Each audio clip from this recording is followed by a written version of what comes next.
How are you, sir? Should be fine. My plan was to spend long hours today with you. Couple of things, sir. Or maybe I will address one question or one mail. Though the concerned person doesn't seem to be there. I read out a long love letter. After all that hello, hi, etc., then this is the doubt. Recently, questions have been raised regarding the importance and authenticity of Taj Mahal and related monuments built during the medieval era. It has also been stated that they were built by foreign tyrants and have the blood and sweat of natives on them. Thus, this portion of history should be erased and substituted with true, in quotes, Indian rulers like Lord Ram. Do such questions not undermine the dignity of India? Would they not lead to an increase in communal mentality of people? Or can they just be discarded as optimistic beliefs of ethnocentric individuals who wish to change the past? Happy Diwali. That was the question. This was the whole thing. I loved the question, and the answer also is there. I don't need to actually say anything. She has given the answer, she has given the question also. Anta mere chesthe nenu enduku avasram ledhu kada. But then I would respond on it. It's like this.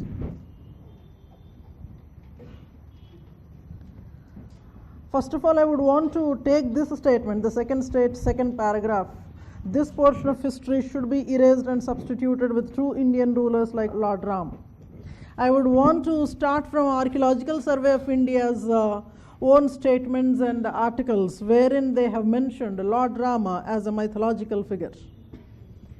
When you say that he is mythological, as per our definition that we have learnt in the discipline, mythological are nothing but imaginary. You cannot prove historically. So are you trying to write, say, I am not an anti-Hindu. I am not an anti-Hindu. If at all I go by logic, you are asking to write the history based on those individuals that did not actually exist. Secondly, sir, this kind of questions being raised and then communal mentality, etc. See, it's like this. Whenever you get a power, you would want to do things, you would want to make documents in a way that favor your own community. So for the first time, when you have got such a massive power in your hands, we have seen, I mean, as you grew in your school, you must have seen the history books changing from time to time. Some part of time, a complete rightist history you must have studied, or at some point of time, a kind of different kind of history book has come. In the discipline itself, we have said that after 1940s, history writing happened in a multifold way. There were different variants of the history. The same event can be reported in different ways by different people. This definitely shows an ethnocentric idea, trying to show that something else. And then she says that there's an attempt to erase the medieval Indian history and then substitute it with somebody else. If at all you're not writing about them, about whom you are going to write. That's the first thing that you'll have to, maybe the orientation in which you would be writing about them might be changed. The orientation about the way you must have presented the medieval rulers might change, but you cannot altogether remove them. Actually, I wanted to do this particular thing in your last class. Sri, I have reserved him for the last class. Taj Mahal nirmanallo rallettina kooleel evvaru. Prabhuvettina pallaki kaado adi mosina kooleel evvaru.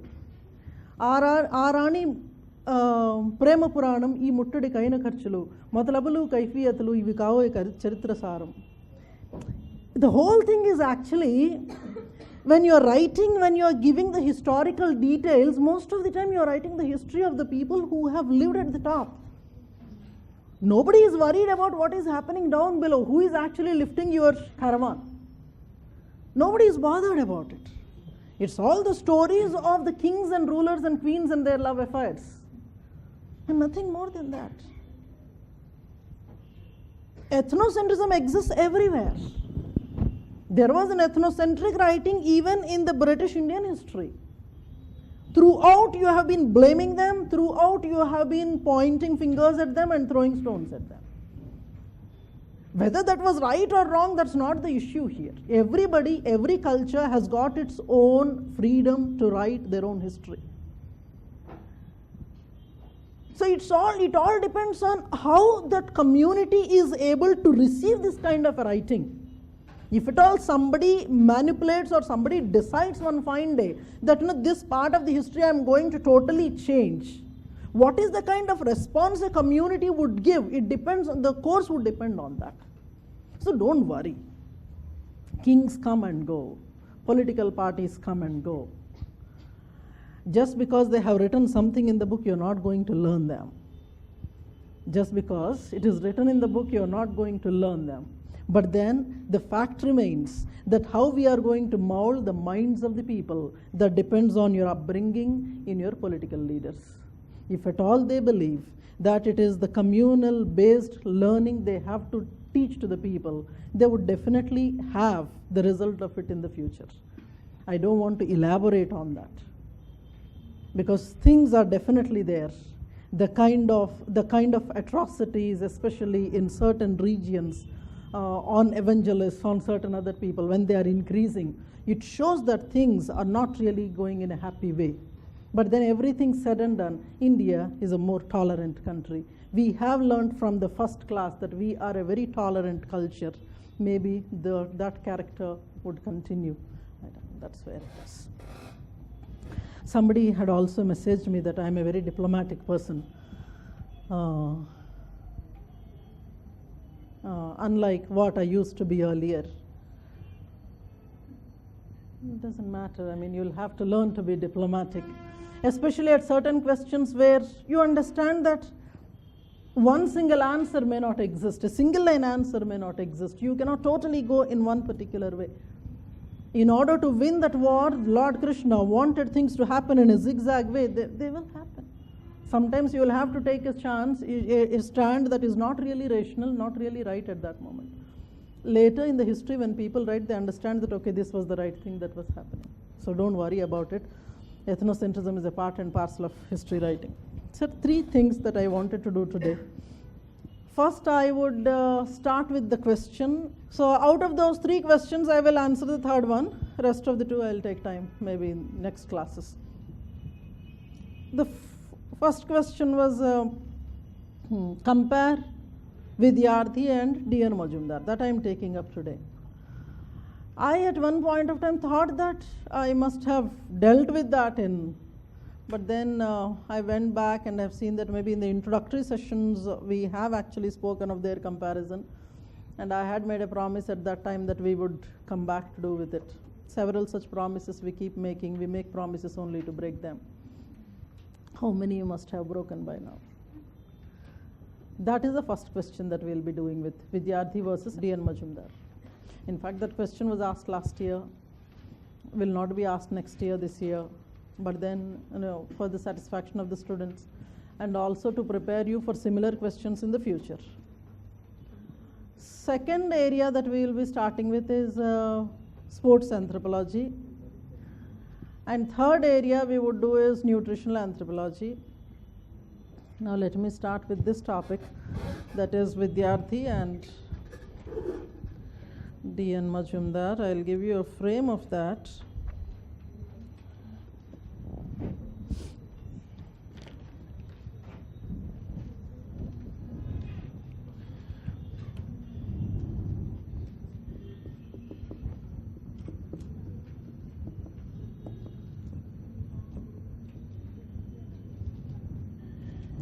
Let me give you a structure for any such comparison.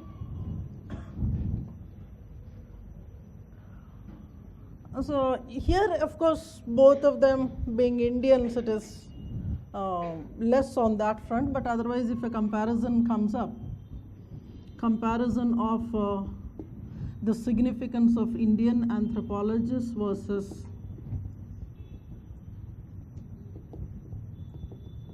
foreign anthropologists. If that is the kind of a question, say comparison of Heimendorf and D.N. Majumdar or L.P. Vidyarthi, the kind of things that come, whether you like it or not, you give more importance to them, at least to show a respect. Later you can slowly rip them apart. And after having said this, it's better you go with the basic school of thought, whether they were functionalists, evolutionists, etc., etc. Basic schools of thought, research methodology,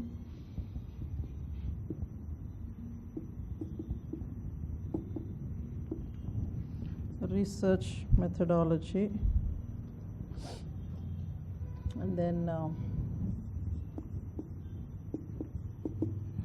concepts and approaches, and somewhere in between, somewhere where maybe here, you can also talk about branches they worked in, branches of anthropology they worked in. And then a role played in application or in government. Those are the things.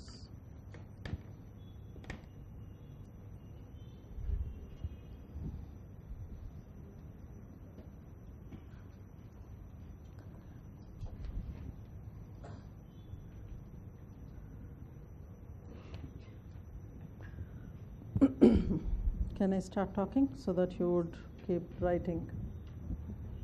So it's more or less like a full-fledged question that I am doing. It should take about not less than 15 minutes or so.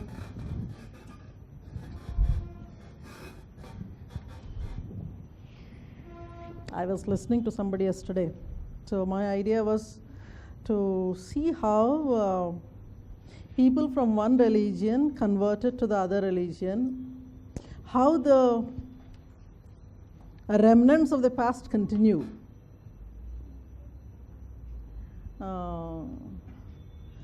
Interestingly, when I was looking at these faiths of Judaism, Christianity, and several other monotheistic religions, from Hinduism, when somebody had moved on to monotheistic religions, I found that most of them that have become priests in the new faith were definitely the priests in their own faith.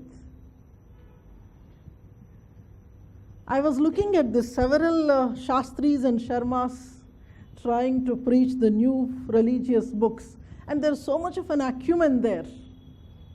I thought I would bring some of those things maybe tomorrow. Aaj to hai nahi, zyada log. So tomorrow I will show you some clippings of how somebody who had migrated from a caste Iyer Hindu to somebody like a Protestant Christian, how the same kind of chantings. So new chantings with the old style, new prayer with the old style. This was very magical actually.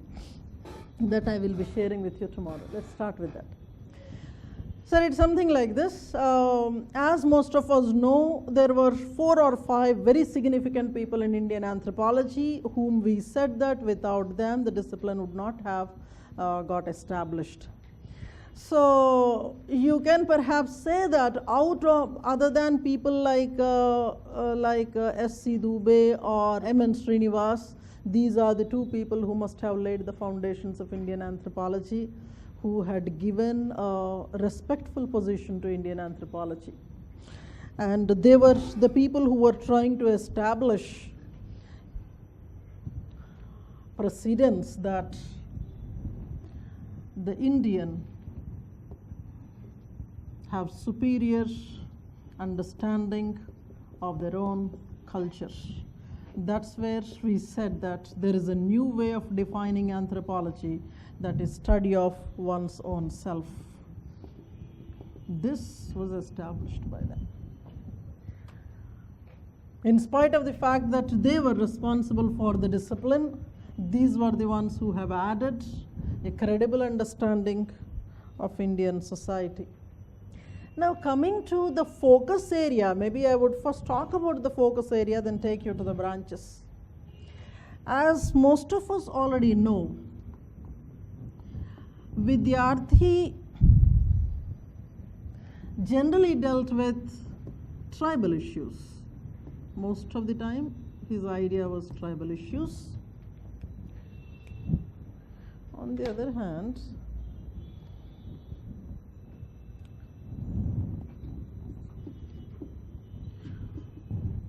Majumdar was doing tribal plus caste.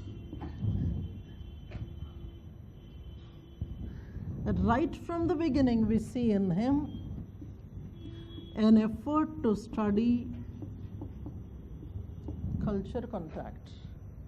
When he says he is putting up that effort to study culture contact, change in the tribals, this is what was his school of inquiry. When he says change in tribals, there was one book, if at all you could recall, A Tribe in Transition. That was the book, A Tribe in Transition, where he was trying to write the first exposure of tribals to the mainstream society. And sir, when he says culture contact, it is not simply the caste that he is looking at. Culture contact due to first flow of industrialization. First flow of industrialization. Parallelly, I am doing here. Vidyarthi's tribal issues were more concerned with, one, governance of tribals. Second was he was giving ethnographic accounts of tribals. He was giving ethnographic accounts of tribals. See, in a way, Vidyarthi was providing us with the complete encyclopedia of tribes.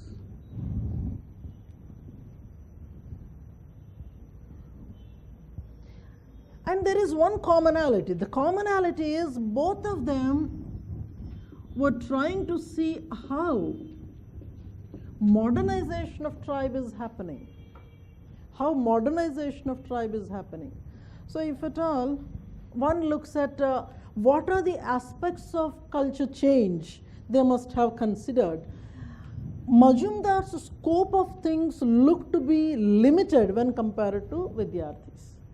Majumdar was mostly talking about industrialization and related areas, whereas Vidyarthi was trying to give us a long list of factors that were responsible for culture change. So it could be like he has chapters in tribal cultures in India, Hinduization, its impact, Islamization, Christianization, and other isms there. This was one. So religious impact was one. He was also talking about industrialization, and he also incorporated terms such as secularization and modernization. So in a way, it looks to be a very, very broad-based, very wide when compared to D.N. Majumdar. Sir, I want you to mention in this part, meaning when you are in a transition from writing about the focus area of each of them, two branches when you are going, you make a mention that Majumdar was somebody, can I remove this one? Majumdar was somebody who was trying to present himself as, say, Bowers, Franz Bowers of Indian anthropology. Meaning that Majumdar was trying to work in almost all the branches of anthropology. At that time, A big divide that was existing in the discipline was physical anthropology and socio-cultural anthropology. Archaeology was not really in the prominence. Linguistics was given a smaller importance. And this was also a time these people were considered to be largely superior. So he was trying to do researches in both of them. On the other hand, if you look at Vidyarthi, his focus area was mostly socio-cultural anthropology, and as a part of socio-cultural anthropology, he was working on linguistics. So their full-fledged contribution, both of them have a commonality. The commonality is their fullest contribution to archaeological anthropology hardly existed. Their fullest contribution to archaeological anthropology hardly existed. But this man was focusing at socio-cultural, here both of them was there. And you also make a mention here that Majumdar was responsible for this. You have written in his contributions. He was responsible for introducing several new things, several newer concepts, newer ideas. Most of those things were being done for the first time in Indian anthropology. And we also said at that time, because he was doing several things for the first time, there was a lack of sophistication, if you could recall. Are you able to recall what we have done in those classes? So I started by talking about superiority of Indian anthropologists, the new definition that they tried to give to anthropology, that it is a study of the self, our own cultures. And then we said that these two people had two different areas of focus. One was having tribal centeredness, the other was having tribe plus others, that is the caste groups, etc. And then when they are dealing with the tribe, there is a difference in the way they are dealing with the tribes. One was trying to do more of ethnographic work, and then elaborate list of tribes he was studying with Vidyarthi, and was trying to give the impact of various things. Social change was comprehensively addressed by him, whereas Majumdar was there with a few areas being examined, like you have industrialization, urbanization, etc.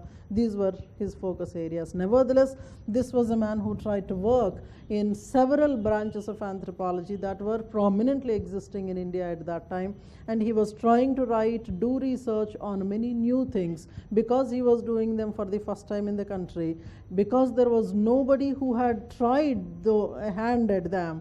He was not having some kind of a rule book, some kind of a guiding document, so that he can move on in this direction. That's the reason why he was having several hiccups or lack of sophistication there. Let us coming to this man. There is one other orientation. Now, with regard to basic schools of thought,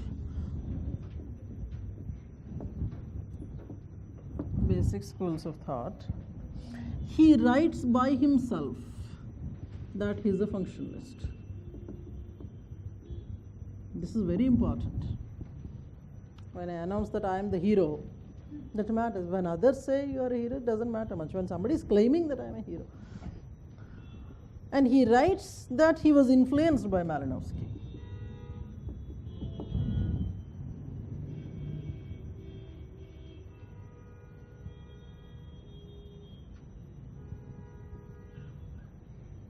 So when we look at his definitions, also several of the definitions, you should recall that he was good at defining things.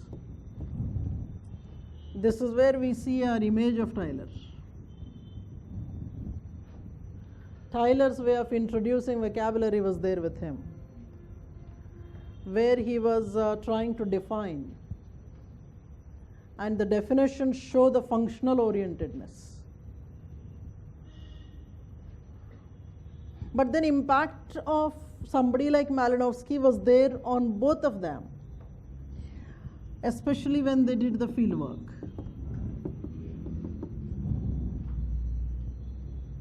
Interestingly, both of them were non-participant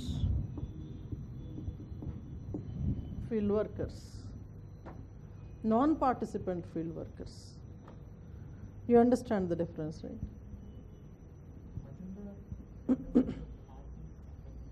That's not a participant one. He was definitely staying among them.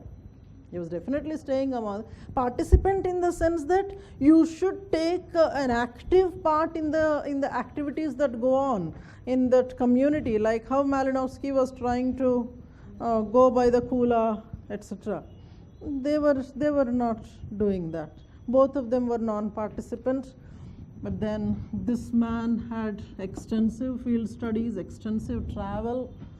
The entire Indian subcontinent, we see the examples he's quoting, but there is something much more interesting here. He introduced a method called revisit method in fieldwork traditions. A revisit method in fieldwork traditions.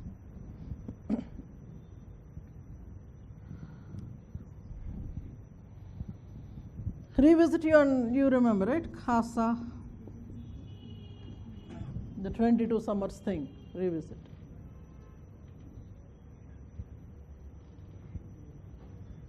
There is one other commonality in them. This is one. And there is one other thing that you should remember.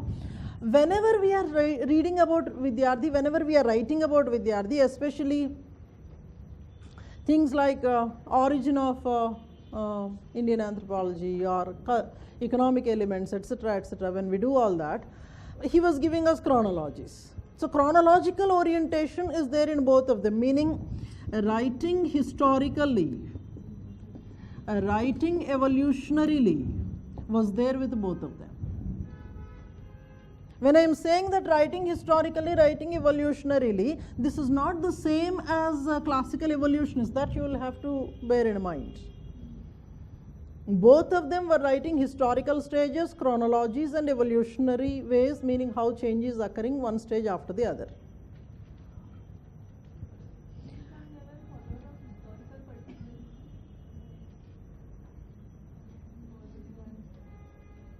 No.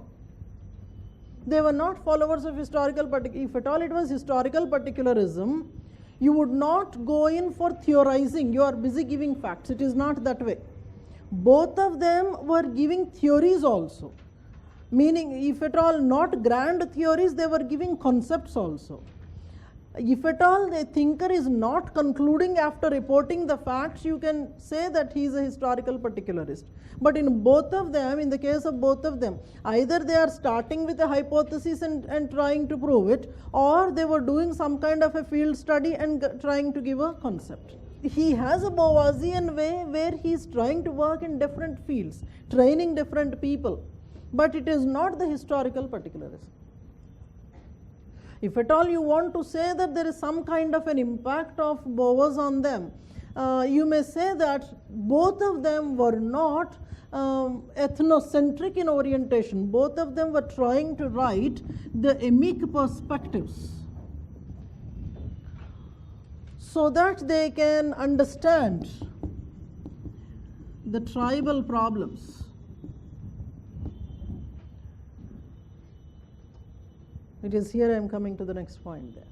I started talking about basic theoretical approaches. One person says that I am a functionalist, but we see that he has an image of Beauvois. He has also an image of Taylor where he is trying to define, give vocabulary. Both of them were field workers, non-participant field workers. There is a credit here, that is a revisit method. It is here that he is extensively working on several tribes, and he is one of the rarest fellows in the discipline or in the administration who must have physically visited the largest number of tribes by any person. That credit goes to him. The other day somebody was saying that he had started reading Vidyarthi, but what he found was that after 2 pages he found so many names occurring. That's what I told you in the beginning also. When you want to read LP Vidyarthi, be prepared for the huge number of tribes. You need not have to study the entire chapter. Study 2 pages. You will know several names that you haven't heard of so far. And both of them were having historical orientation, either in terms of writing evolutionary stages, etc., etc. And then both of them have a commonality of emic ideology. And then I'm continuing with that tribal thing. Both of them were part in governmental policy making. Both of them were parties in governmental policy making. One was actually called an applied anthropologist. He was also called somebody who produced problem-oriented ethnographs. Problem-oriented ethnographs. This man, we have heard of him as action anthropologist and applied anthropologist. I repeat what I have written here. I said that D.N. Majumdar is an applied anthropologist, so there's something like a concepts either given by yourself or somebody else has given. You are applying the concepts to the field, trying to understand what's happening in the field. And we have written that he was the first man to write a problem-oriented ethnograph. What was that? Ho. The first problem-oriented ethnograph produced by an Indian anthropologist was Ho. And we said at that time, this was a tribe that was witnessing culture change because of industrialization. So he was trying to write an ethnograph which is called problem-oriented because he was trying to examine why the problem has occurred. He was trying to examine why the problem has occurred, but solutions were not in his bracket. Solutions were not in his bracket. Whereas here, he was an action anthropologist because he is applying the anthropological concepts either given by himself or by the others to the situation and was trying to suggest solutions. He was trying to suggest solution. We have seen NMS complex, resettlement rehabilitation policy, several areas where displacement kind of things are occurring, guidelines he was trying to give. He was trying to explain why somebody is opposing some kind of a governmental policy. So it is here that we see him more engrossed in giving suggestions. Somebody also have written this, that in D.N. Majumdar, we see something like interdisciplinary nature. We see something like an interdisciplinary nature, where he was trying to work along with several other disciplines, several other academic or practical disciplines.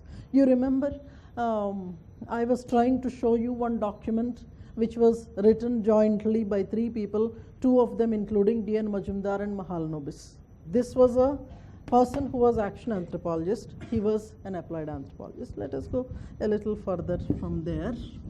So both of them were involved in the governmental policy making in important positions, working interdisciplinarily. In the case of D.N. Majumdar, we see more engrossedness within himself in LP Vidyarthi. Coming to concepts and approaches, you can have a good list of them. For instance, can you recall the definitions, the concepts given by D.N. Majumdar or the people he must have dealt with? Race was there and it tukke mein laga and kuch to boliye. I'm talking about any concepts he dealt with. He proposed something. अच्छा इनके बताओ.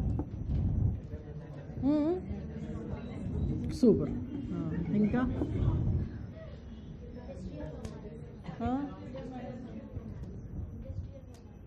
okay. దాన్ని మర్చిపోవు కదా. And what else? I didn't hear you. And definition.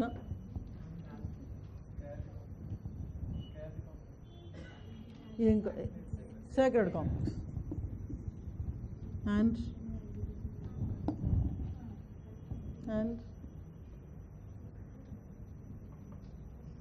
Acha, when we were talking about this somewhere, did we speak of anything that he must have given?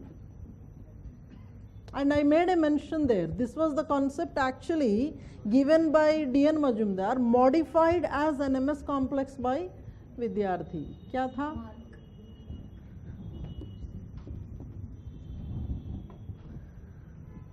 Man, area, resources and cooperation. This is one way of saying the various concepts and approaches. So you would be comparing them, which is the utility of each of them. And then you give a decent exit, your heartfelt comment about them. I love you kind of a thing. And then you finally kind of. क्योंकि आजकल ऐसा भी हो रहा है कि doubt पूछ रहे हैं, लास्ट में लव यू मैम बोल रहे, तो अच्छा भी लगता है. फिर बाद में ये भी लगता है कि कहीं हस्बैंड ना देख लिए क्या चल रहा है. डाउट तक तो ठीक है, नीचे वाला सिग्नेचर क्या है. और is that fine? The answer you can.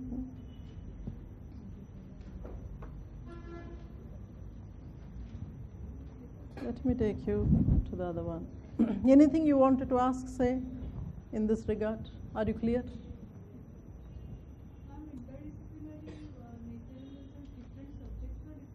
No, working with different people. What I meant was working with different people. Like he was working with statisticians, geographers, or political scientists, kind of a thing. That's actually an important trait. Most often what happens is the so-called high-sounding academicians, they wouldn't want to compromise on the stature of their own discipline. They wouldn't agree that they are second to anybody or they can learn from others. Whereas this man was very good at that. So a constant touch with geneticists and biologists, because he was writing certain things related to that particular area, like races or blood groups, etc. Some kind of an understanding, geographical and biological, was necessary. This was anything, sir? Ma'am, as Vidyarthi is more concerned with governance in tribal areas. In that case, he was more concerned with the traditional approach of law and order or after constitution? Traditional approach of? Law and order of that particular tribe or after constitution, which was mentioned in constitution in the 5th and 6th No, whatever suggestions he was, 5th, 6th schedule to baat ki baat hai. I mean, he was, I don't. See, it was basically, most of his suggestions were coming post-independence. If at all you say that something like a law and order kind of orientation, or how to handle them from a political legal front, that he was not addressing. Addressing them from that perspective was actually done by D.N. Majumdar. When you say that there are some, especially this example of criminal tribes, he had dealt with from 3 different perspectives. One is an inquiry of why they have become criminal tribes. So that's where he was dealing with economics of the tribe. Secondly, he was looking at the way government at different points of time, starting from 1920s through different legislations, was trying to have a control over them, regulation over them. That's where he was looking at the legal mechanisms and how they were flowing. Thirdly was having an off-bit kind of a thing, that your crime is actually something that flows in your blood. So that kind of a thing was D.N. Majumdar's, whereas Vidyarthi was mostly trying to see how welfare state can be extended to the tribal areas. So I was telling the other day to our other friends, if at all you have any questions, now you try posting them quickly so that on a daily basis we can, and if at all something is left out in the last class, we can try listing out all those questions and trying to address them.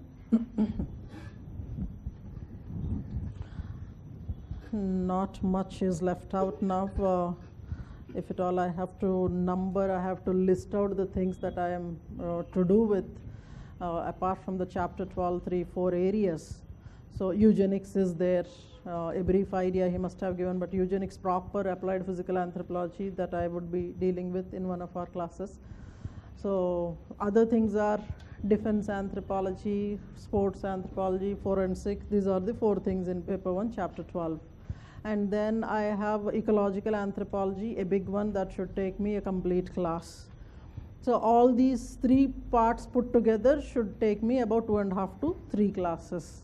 And then I should go back to your paper 2, where I am going to do with the nation state, communalism, regionalism. Those I should be able to do in a couple of classes. 1 class for winding up and saying that yes, I have finished and goodbye kind of a thing. That's how things are. In your book number 4, you may not be having, but you may kindly make a note of them. But this is the last topic of the book, 143 page, anthropology of sports. Very elaborate note being written there. We will anyway be doing it in today's class now, but don't miss out on this. Usko padhiyega. And then in the beginning of your book, from page 36, I guess, 34, he says, numbering is not proper. Anyways, there is something called nutritional anthropology. Yes, 34, nutritional anthropology. It starts from 34, why we eat, what we eat, and I'm more concerned here about page 36 onwards. It is something like this introduction. This is actually a photocopy of one other book with the title Nutritional Anthropology. What is written in those 3-4 pages? I think it is starting on 36, goes up to 43, 44. This whole thing is about different nutritional disorders. Different nutritional, nothing anthropological there. You have not taken iron, what should happen? You have not taken protein, what should happen? Or high amount of protein, what should happen? So basically nutrition disorders, a typical basic bio kind of an information, this you should be doing from there. And then you have written the page numbers, etc. There is something else. The very first topic of your book, which reads as in forensic anthropology, I have given a photocopy of one very popular book. I want you to read this stuff. I mean, it's almost 20%, 10% of your book, with the beautiful pictures to enjoy. And then certain things देखिएगा, पढ़िएगा. Class में भी हम, we are going to do several other things other than what is being mentioned here. And don't look for the continuity of pages in this, because I have picked up things from different parts of that book. So this book is very important. You don't throw away this one. A lot of 12th chapter is dealt with in this particular book. जब last में आप लिखते हो कुछ चीज़ तो whatever miscellaneous are there, you try to bunch at one place. This is that kind of a book. As I was telling you, we should be doing with the topics of kinanthropometry and nutritional anthropology. With regard to kinanthropometry, something was already done in your previous class, that was Sheldon's somatotypes. That comes as one segment that you will be writing in sports anthropology.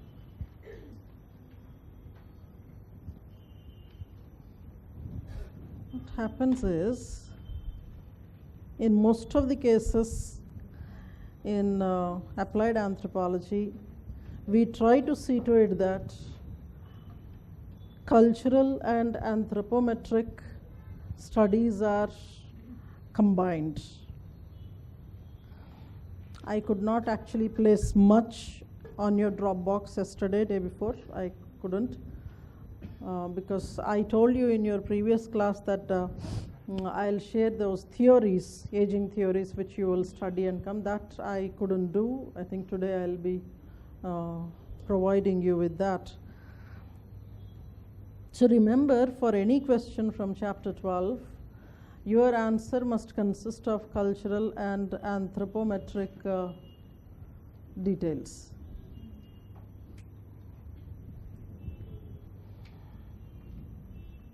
In most of the cases, what I would be doing is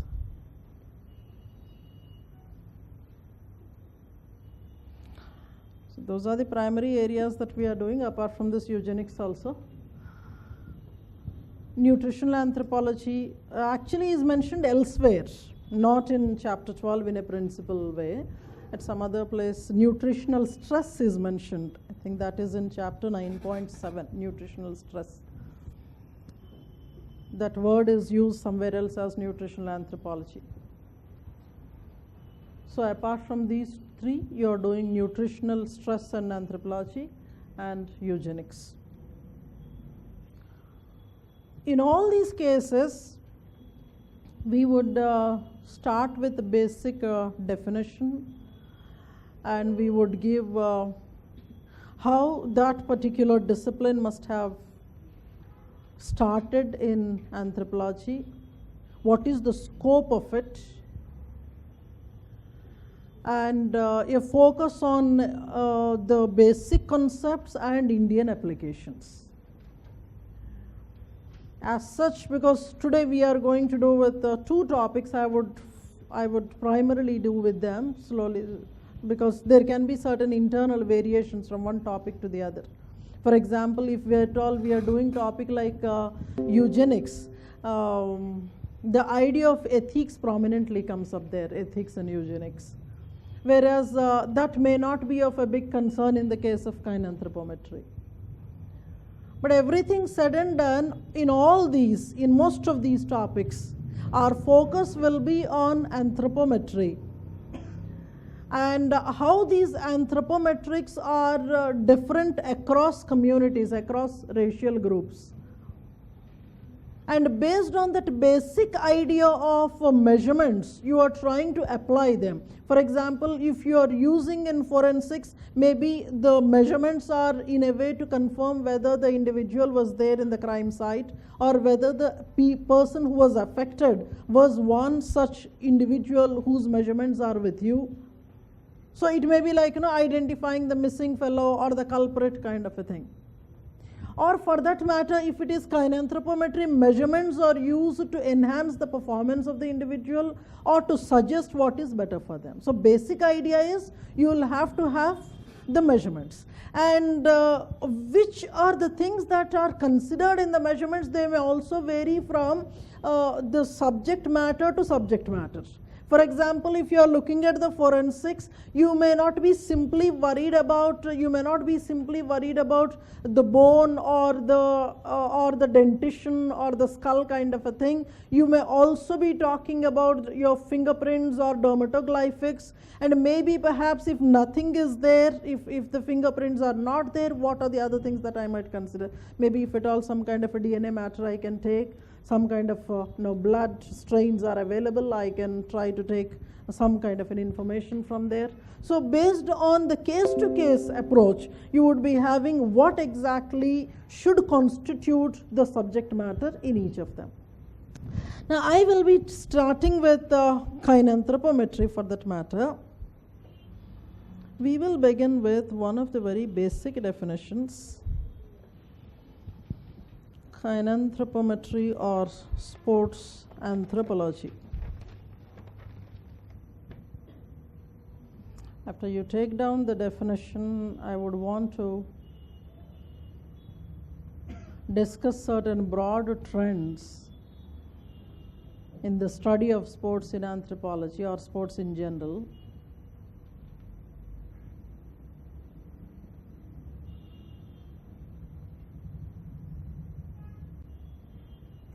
study of human size, shape, proportion, composition, maturation in order to help understand growth and performance.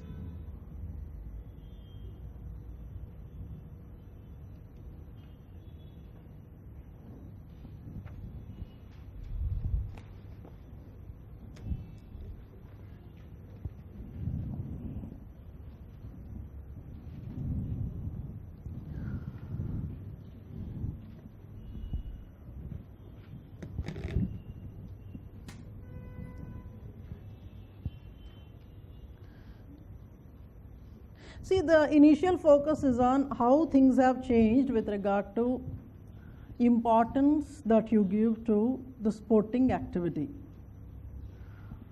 Many times we come across these words like a sport and a game. How do you distinguish a sport and a game? You play a sport or you play a game? A sport is a physical activity carried out under agreed set of rules with a recreational purpose or competition or self-enjoyment or a combination of these. Game is a recreational activity, physical activity is not there. Involving one or more players defined by a goal that the players try to reach and some set of rules to play. So, the basic difference is whether it is a recreational one or not. Game seems to be a recreational one irrespective of physical or non-physical. That's not a criteria. I may get a recreation in a non-physical based sport activity. On the other hand, some may get recreation only if sporting activity is there, the physical activity is there. So, having or not having the physical activity is not the basis. The purpose of what you are doing there in the play, whether it is a professional one, whether it is something to do with a competition.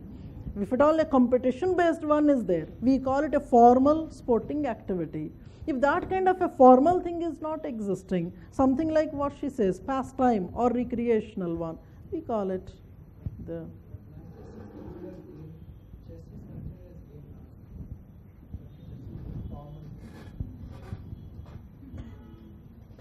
maybe we may have several of that kind, I'll do it this way. Actually, distinguishing sport from game is not the agenda of the discipline here. That was like a breaking of ice. I have started the whole thing. So that should not become a... So it's like we come to the class for some other purpose. There's a diversion.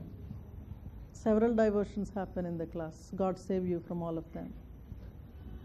So there may not be hard and fast definitions. Most of the time we are looking at the formal mechanisms of how the so-called play has moved in the communities, in the societies.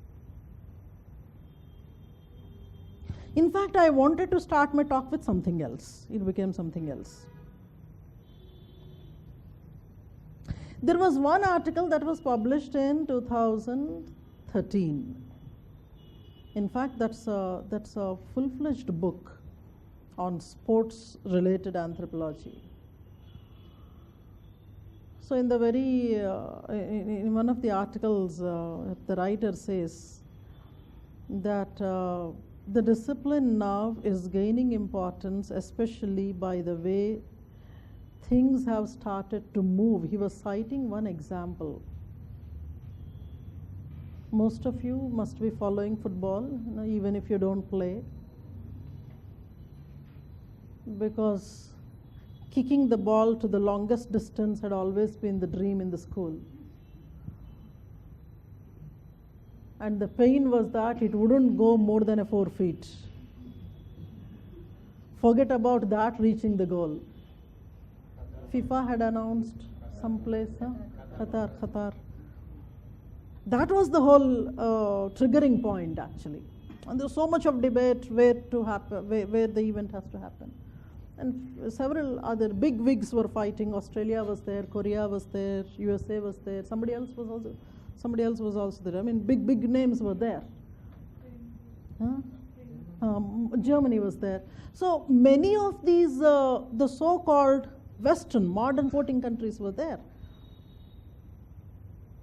And from nowhere this emerges.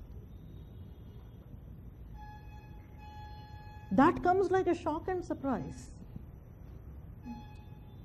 How can that little fellow from the Middle East, about 1.2 million population, nothing more than that. This was a triggering point. Several articles after 2013 started getting published in the discipline. See, it's something like this. An event happens globally, and we in anthropology in secrecy keep writing and publishing in our own journals, unless otherwise you would be a pupil of that discipline, or maybe you would want to write competitive exams like this. You are not actually exploring where such kind of things are being written. So there are certain interesting things the article was speaking about. First question that was raised was, even if you are giving them a chance to conduct such kind of a very important football event, these are the summer games actually which we are speaking about, 2022 summer. And look at the temperatures of summer in Qatar. That was the first debate people have started with. And then after some deliberations, they have shifted by few months for the first time summer games to be held in winter. The basic nomenclature itself is challenged. On that premise of temperatures, people wanted to pull down the games from Qatar and give to somebody else. So rest of the competitors were unified in that. So if you have a common enemy, you get unified.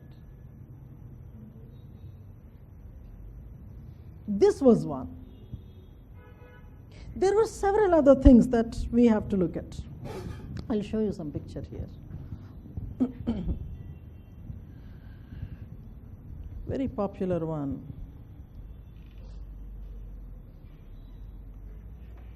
Something of this kind you must have seen several times.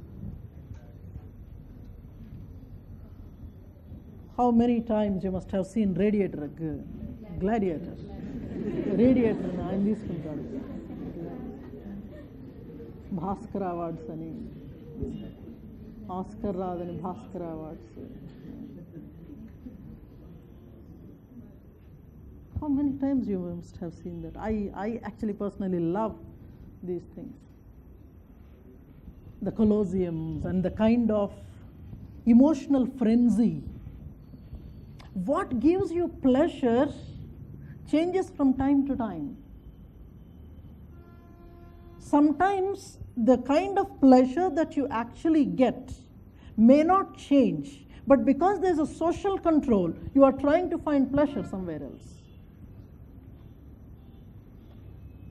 I'm sure many of us love to see the bloodshed. Most of us, I'm sure, must have enjoyed the fight that was going on there.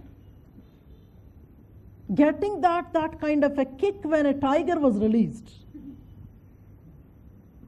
And you remember the expression of the emperor when the blood actually oozes out, the kind of a violent, wild expression the king had. You remember? You remember? Most of us.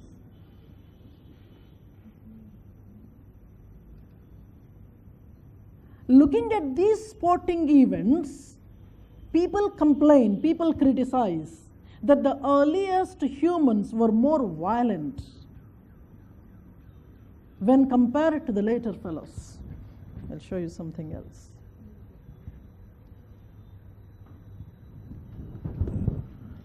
This was something that had happened 2 or 3 years later. Once, the article in question I was talking about in one of the rugby teams, university teams, league teams in USA. What is not seen there is at their back they had written, "Don't shoot me." These are the black fellows trying to, hands up, and then trying to walk into the playing area with the placards at their back, "Don't shoot us." Because a few days ago, a black man was shot on the field. So if it was the kind of violence you are speaking of, the ancient society was also having the violent treatment. They were getting that pleasure from the kind of fight between the slaves. So several slave people were actually feeding the slaves, maintaining the slaves, so that you can sell the slaves, you can make them participate, and then you get the fun. What you give to the masses, that was an interesting thing. The king knew what could entertain the masses. You remember the whole episode of the movie. He was offering something other than the basic necessities. He was not giving them food, he was not giving them the jobs, but he was giving them the entertainment. And at one point of time in the movie, there is one person who maintains these slaves and gladiators. He tells that what he is going to give the masses will retain for centuries to come. And after so many centuries, when the modern Olympics are happening, this is actually a changed form of the previous ones. And if at all I can recall those words for you, maybe these ones: faster, higher, and stronger. That's how we dub the Olympic objectives. The faster, the higher, and the stronger. These are the variants of what we were seeing there. The only difference what we find is, there the slaves are fighting for the amusement of the masses and the masters. In the modern Olympics, the same fight is going on, saying that we are doing it in the spirit of sportsmanship. But at the end of the day, achievement orientedness, you cannot substitute it. There also there is an achievement orientedness. Here also there is an achievement orientedness. Maybe the levels of real-time bloodshed is not there. And wherever such kind of bloodshed-based sporting events are existing, we are trying to mark them off, saying that, see, these are inhuman, and these cultural practices have to be called off. We are not here trying to give a comment on them. There is one other orientedness. So this is one. People were trying to say, "Don't shoot us."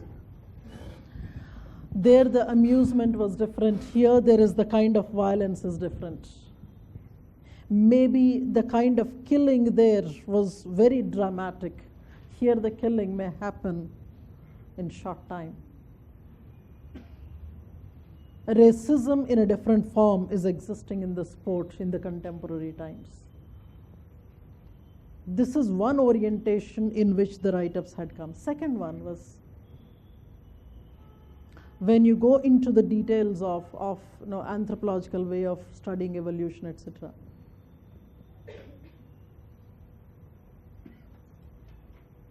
There was one writer called Annadurai, anthropologist called Annadurai, Appaya Annadurai.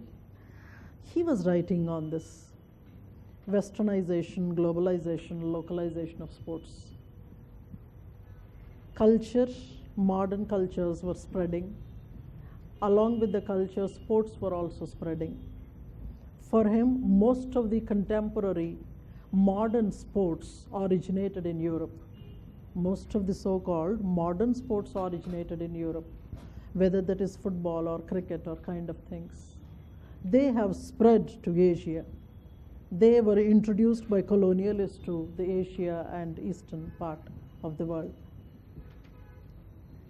And here he writes a very interesting statement.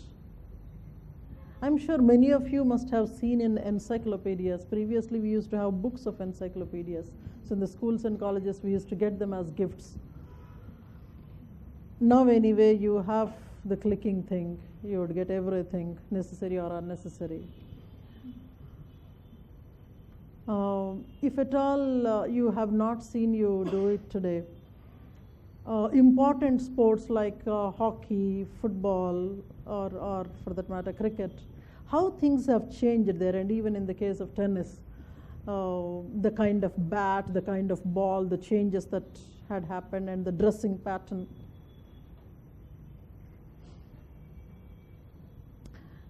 There was a time, how things were changing in the dressing pattern. This is one way of writing the evolution of sport. Now, what another Rai says is, all these the so-called Western modern sporting events, when they have reached the Eastern world, the Eastern world got an opportunity. The Eastern world got an opportunity to learn the so-called Western sport, and their ego was getting satisfied by beating the Westerner in his own sport. And this was what was happening in Lagan. They thought that they can play, they can defeat. These fellows would come and they would learn from a female, and so you can see there the gender parity. You can see the gender parity there, and you can also see there the kind of racism that was attacked. I don't have any special love for Amir Khan, but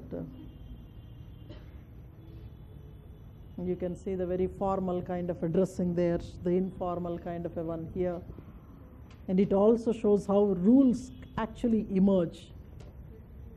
When there is no rule barring one particular practice, it doesn't mean that you can stop them from doing that.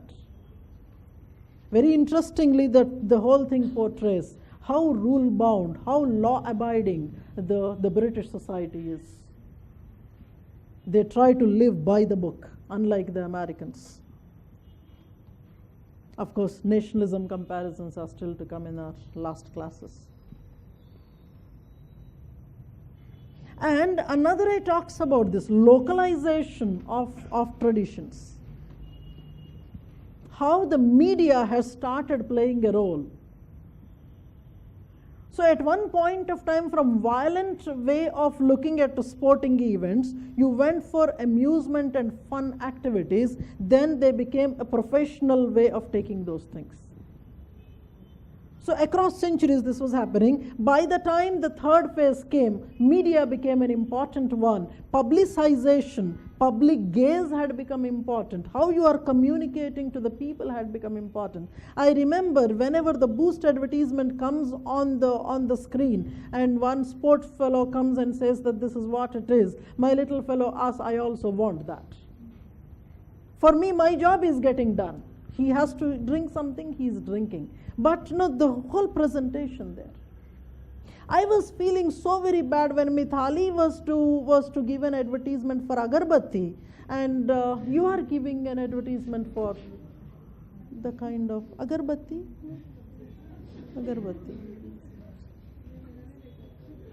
But then I was feeling happy that at least something you are getting. People didn't know that she was campaigning for an agarbatti.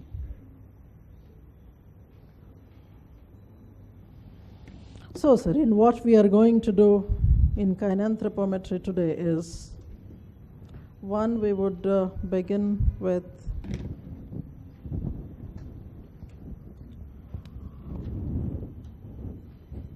as formally it goes, define the scope, emergence, stages of the discipline, approaches. Sir, in your book number 4, I have given various approaches like evolutionary, functional, everything. Whatever you have seen in the sport, whatever you have seen in the anthropological thought, all of them were given there with who are the thinkers who are trying to write. For example, Geertz is a big fellow in sports anthropology. Like the interpretative anthropological work that he had done on the cockfight. So he was writing the complete history of the cockfights there. At one point of time, a colonial master comes and imposes a ban on the cockfights. Independent national Indonesian government imposes the ban, continues the ban. And in such kind of situations, how the local communities were trying to protect, trying to preserve. So that's where he gives an example. The ban was based on the premise that maybe this is something like a what we call gambling. Because it's something like a gambling, there was a ban. But then what people had done was that they participated in the gambling event. Whatever monies they were getting, they were spending on activities such as road laying and water facilities. So it shows that, see, where you are spending, the same old Vatsayana's Kama Sutra, when it says on what you are spending, that also decides whether it's a just way of earning or not. So whether you are earning it by gambling or sweating out, you are finally spending it on a community purpose. So that's where government was in a fix, whether I should impose the ban or whether I should stop this kind of a thing. So approaches, this is one. And then some kind of case studies we will see, talking about the anthropometry and how anthropometrical measurements suit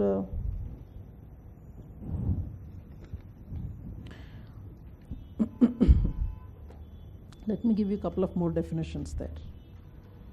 Somehow this discipline will start with this man, Norbert Elias. Norbert Elias. Sport is defined as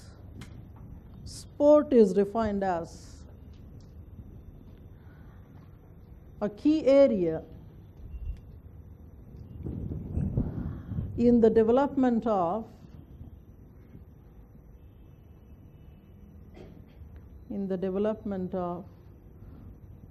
civilizing a process of European societies.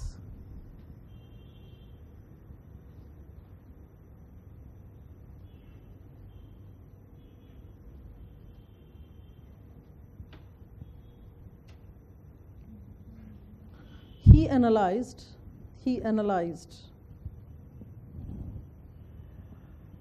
the aspect of, right in quotes,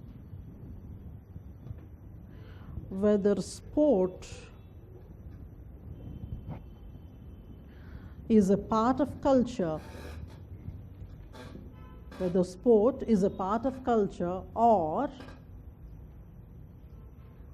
sport dictates and influences culture.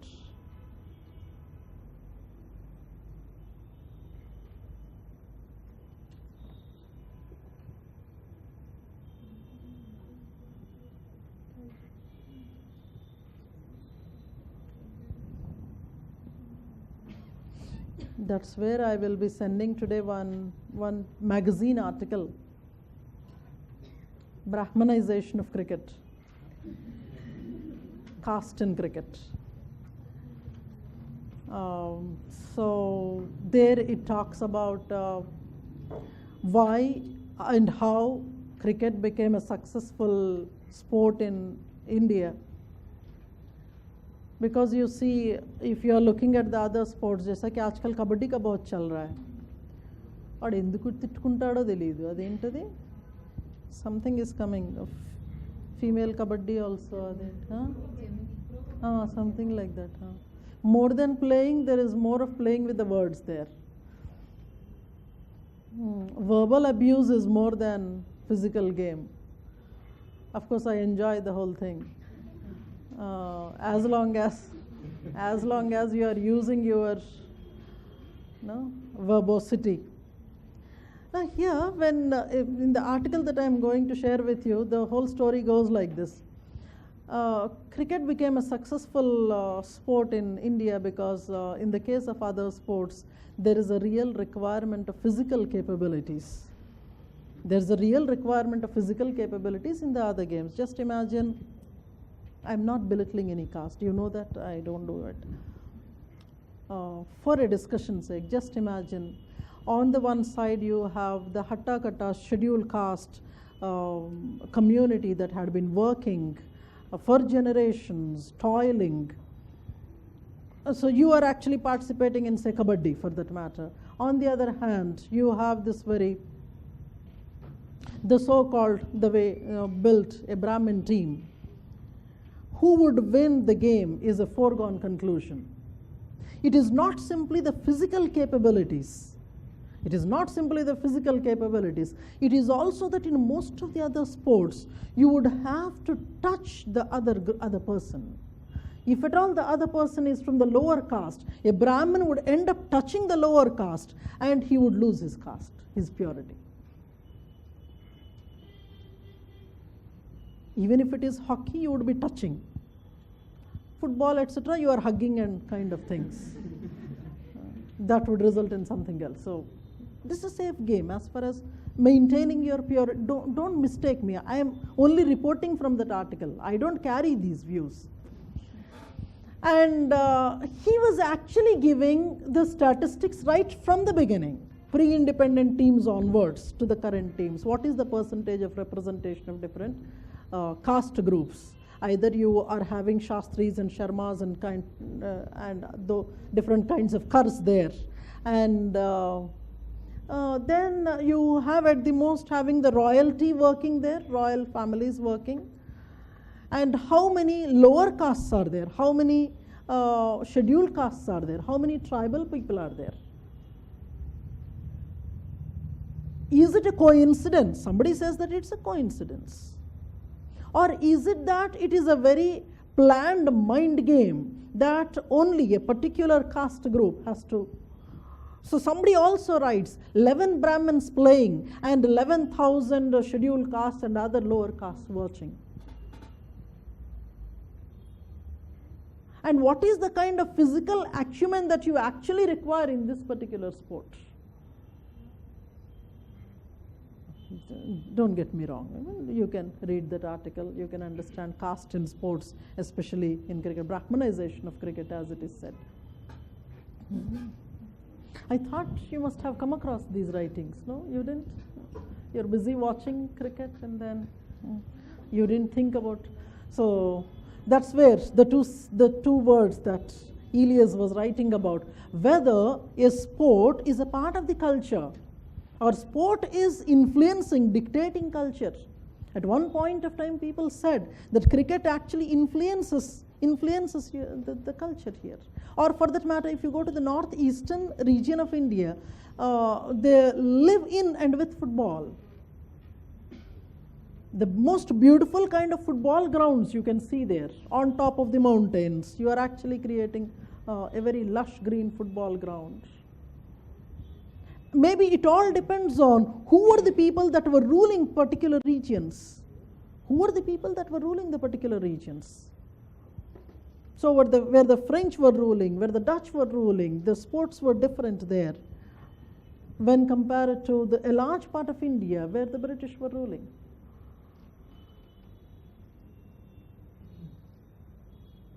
And then keep writing from there. For Elias, the discipline of anthropology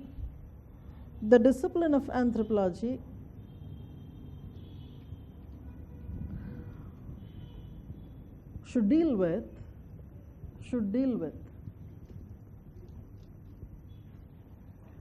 how culture as a whole influences the parts therein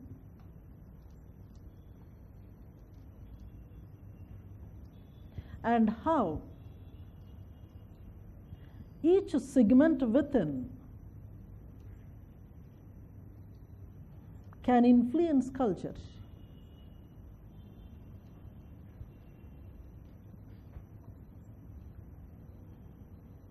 He in his writings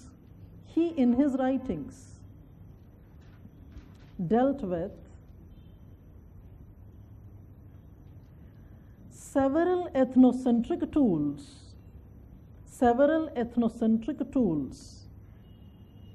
that influenced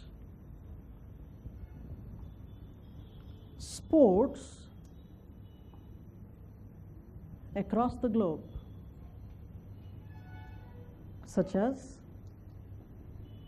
race, class, and caste. And caste. Keep writing.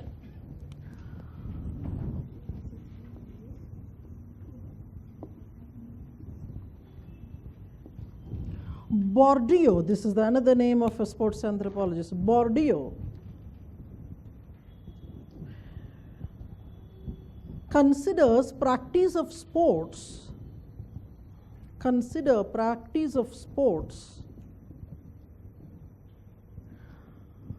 getting complicated with the involvement of the state,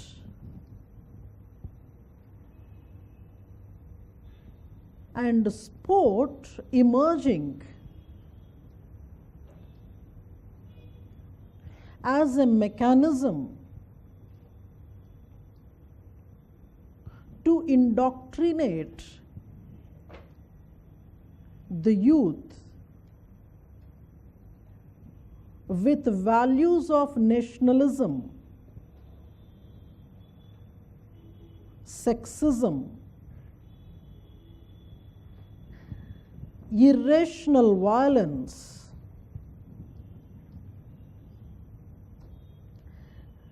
cult of idols,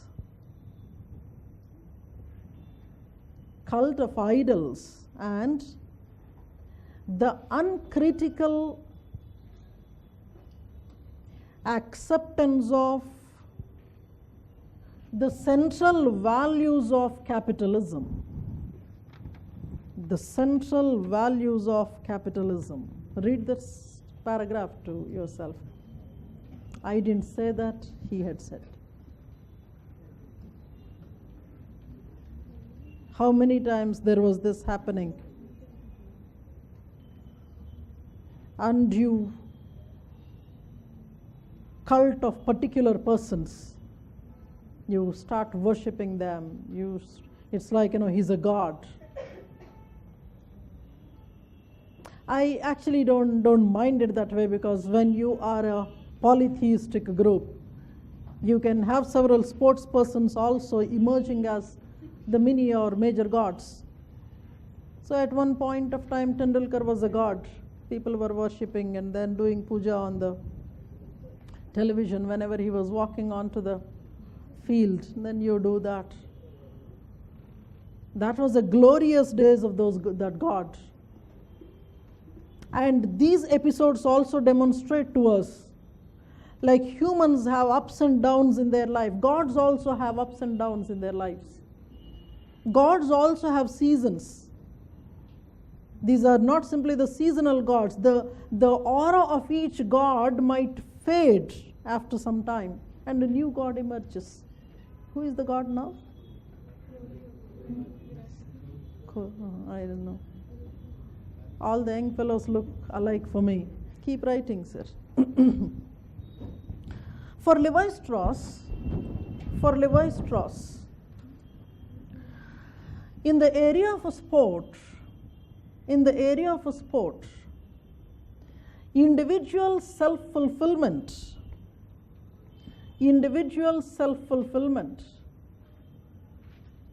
is related to games producing winners and losers, to exalted nationalism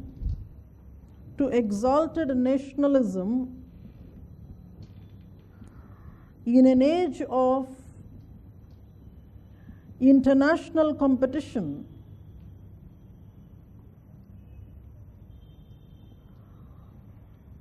to the passivity and ideological dominance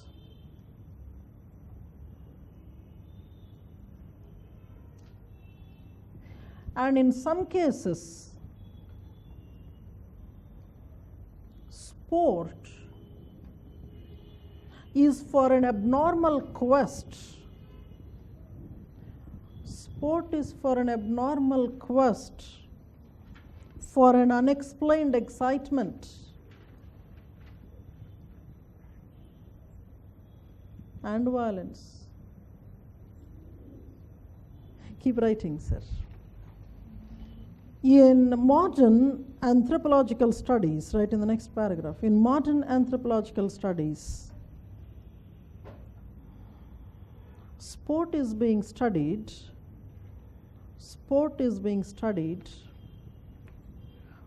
for different purposes.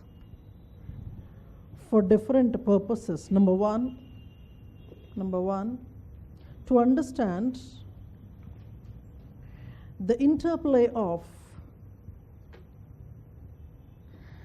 heredity and environment.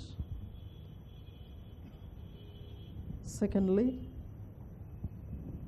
to analyze a relation between physics and sports. Thirdly, for redesigning sports equipment to suit the group or individual,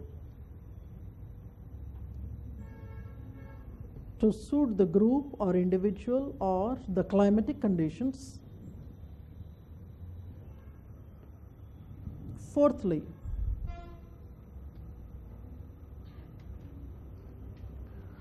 to historically study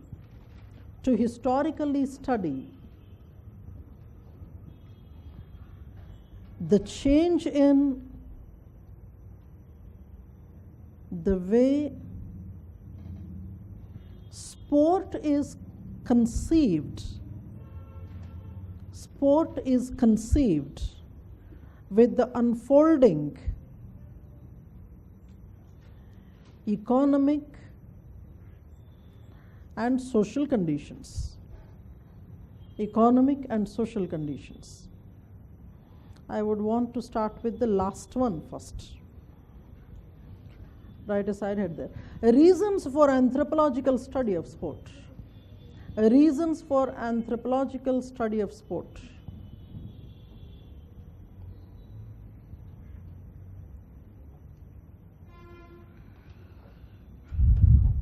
Firstly, so those are the four important things that I want to give in your note. One is how media is changing, how financial expenditures are changing, number of participants, and how fitness revolutions were happening in 70s and 80s.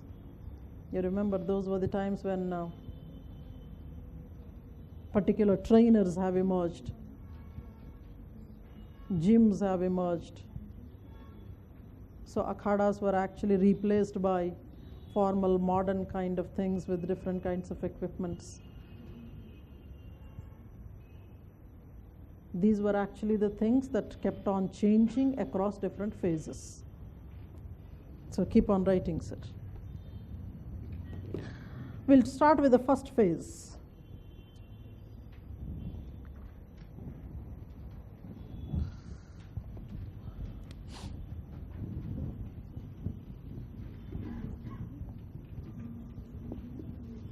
Couple of new names will come to you. Calhoun.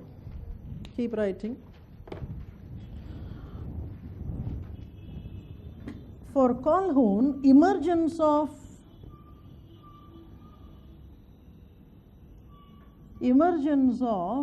sports anthropology was to examine how there was a change from, right in quotes, fun to business.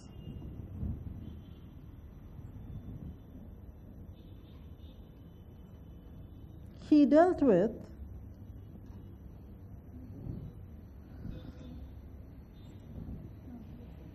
the change in the nature, the change in the nature of exploitation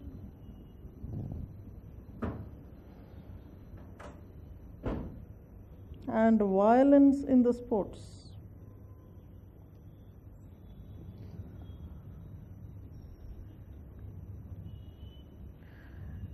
The discipline had to address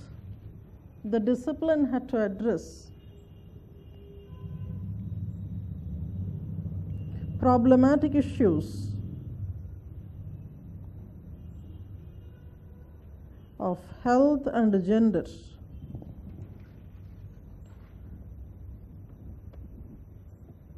Right to the next point. During 1960s,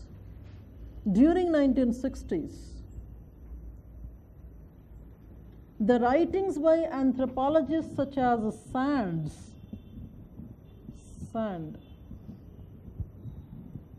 referred to a period of SANDS, sand, isuka, refers to re-evaluation of sports. That is,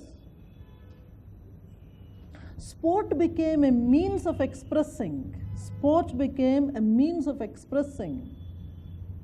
social systems in those times.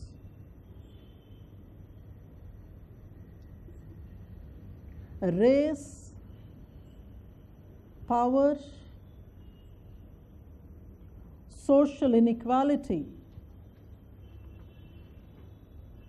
were expressed in the sport.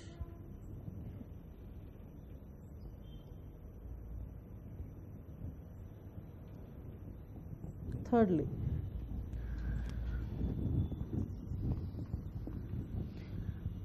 Blanchard during 1980s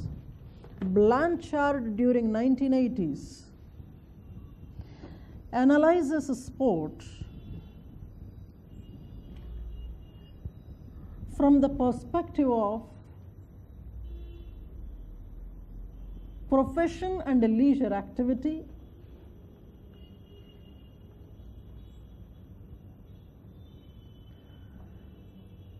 he presented systematically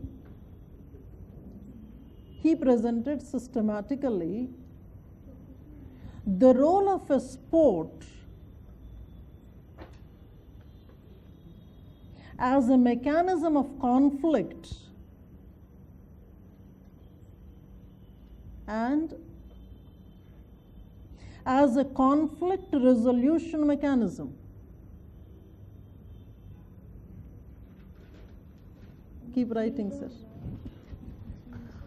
Blanchard introduced writings on relation between sport and rituals.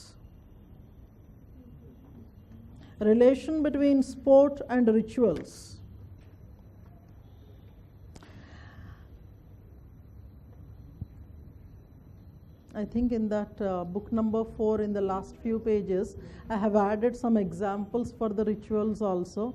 You also must have noticed, or if at all you were a participant in some sporting events, you also must have believed in certain rituals.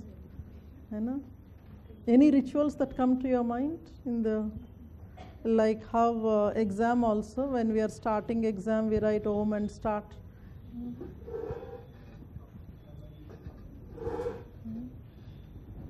Any particular rituals that you touch the ground when Devda nannu kaapadu, see the sky, tare dikh rahe, even before you start playing already you are counting the stars. It's as simple as before launching your spacecraft you are breaking a coconut.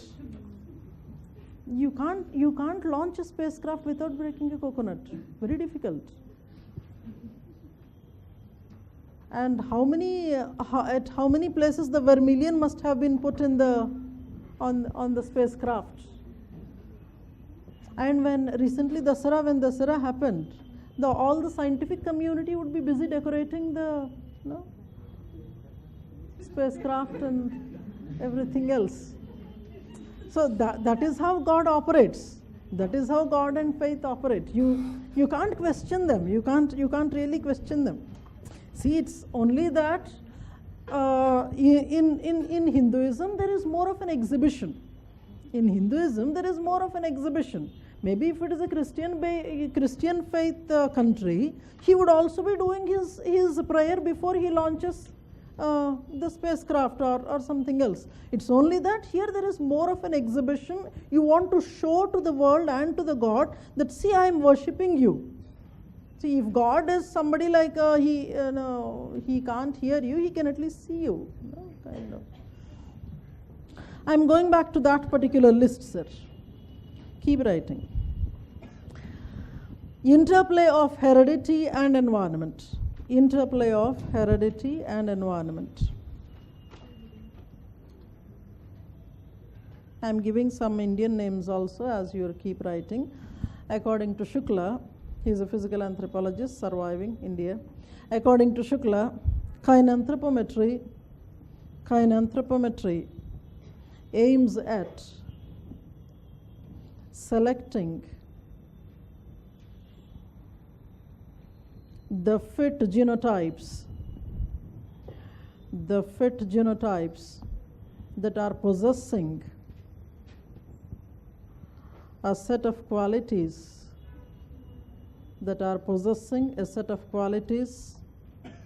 for a particular sport,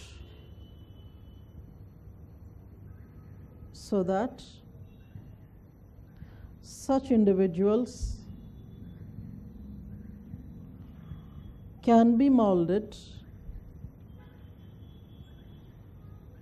by exposing them to favorable external interventions.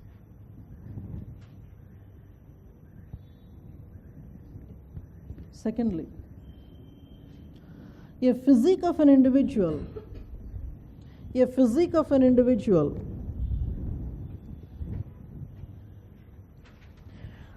which is a phenotypic representation helps one to check the suitability to particular sports.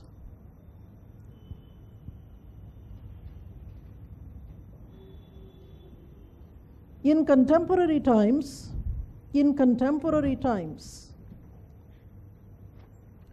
such analysis are frequently used.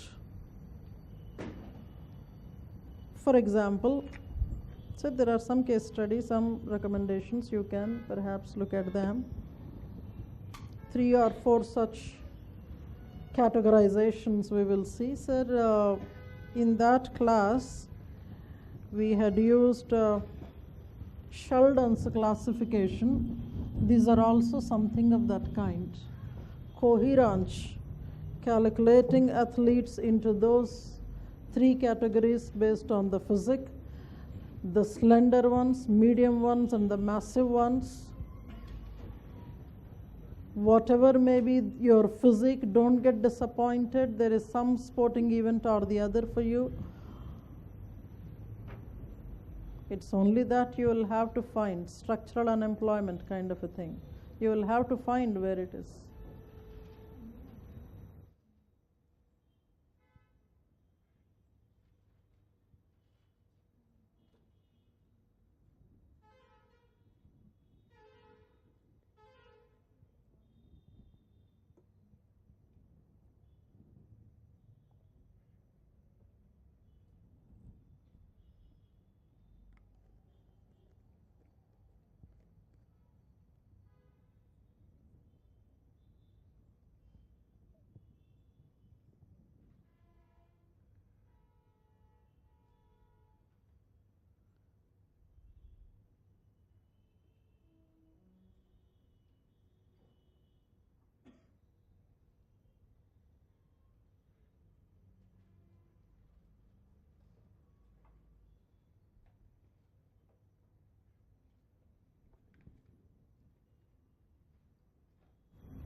That is the other categorization. Morehouse, that's the name of a person.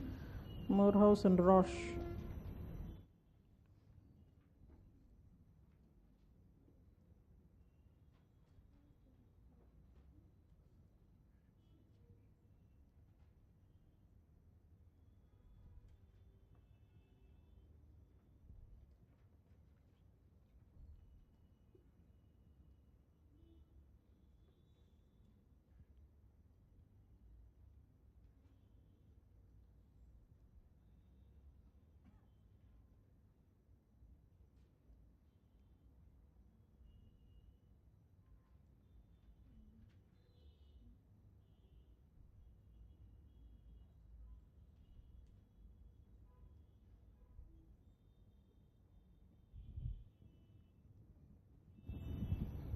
The names in the brackets are the people who have worked on those people, on those sports.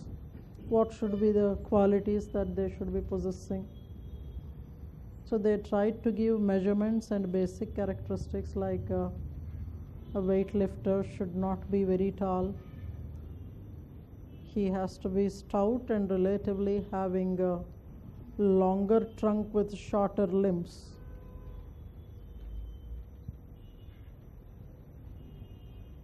Otherwise, lifting the whole lot of it for a higher height would be a difficult one.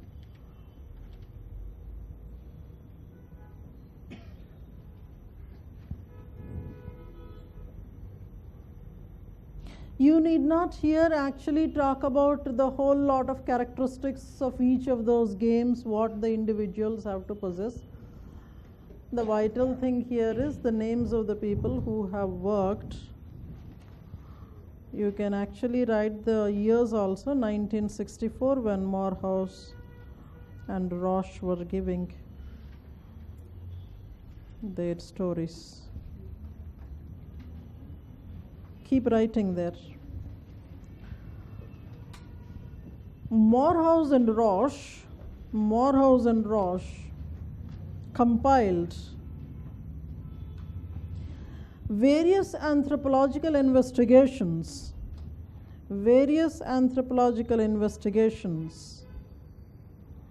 that dealt with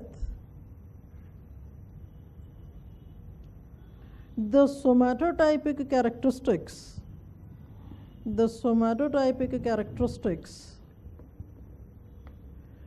that were recommended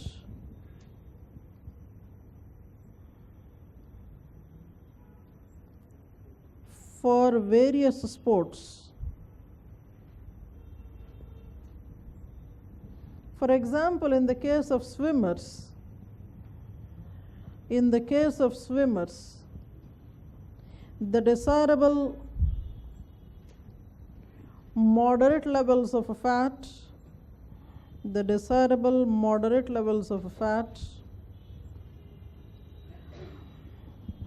and in the case of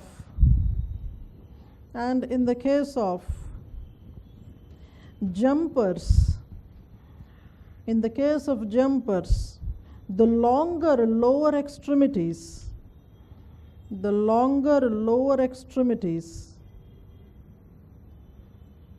in order to reduce the volume to be dragged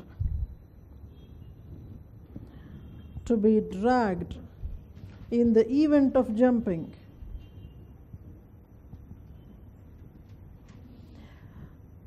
Various case studies listed above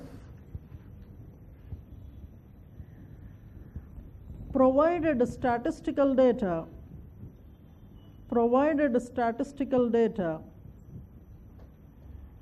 with appropriate racial distinctions.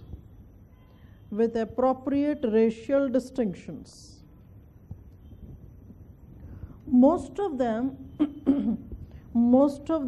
depended on the Sheldon's scale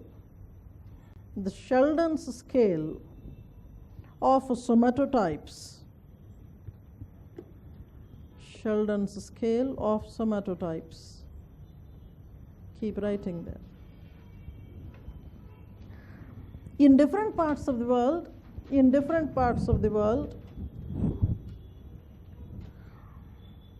anthropometry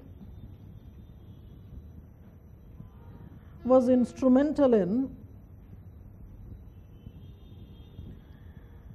designing sports equipment,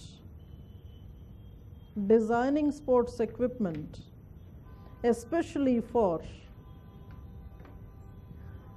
indigenous ethnic groups.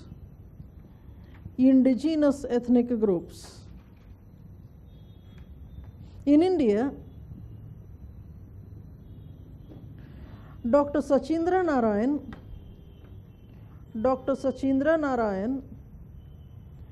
was known for redesigning the hockey sticks to suit the tribal communities of the Northeast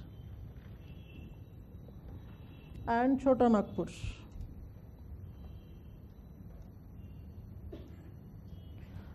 Sir, I want you to do something back home. These were some of the basic applications. But when it comes to theoretical models of studying sports in anthropology, those of you who are having book number 4, you can see towards the rear side. I tried to write on these explanatory models how anthropological knowledge was used in the sports by evolutionists, cultural materialists, etc. For an example, I am trying to read out a paragraph from there so that back home you can, for instance, here, cultural materialism based applications. This was something to emerge from Harris. The focus was on adaptation as a primary rationale for culture, emphasis upon causative role the techno-environmental components played on sports, and how technology and economy have an explanatory role in understanding sport, how Marxism analyzed the sport and its materialism. And there were certain other things there, how Malinowski's functionalism was able to explain the importance, the functionality of sport. At every place there were certain things that were used. I tried to incorporate somewhere in the discussion the last one there, Buzkashi, studied by that man, Blanchard. These were some of the things I tried to write, and symbolic anthropology where Gede's analysis was used.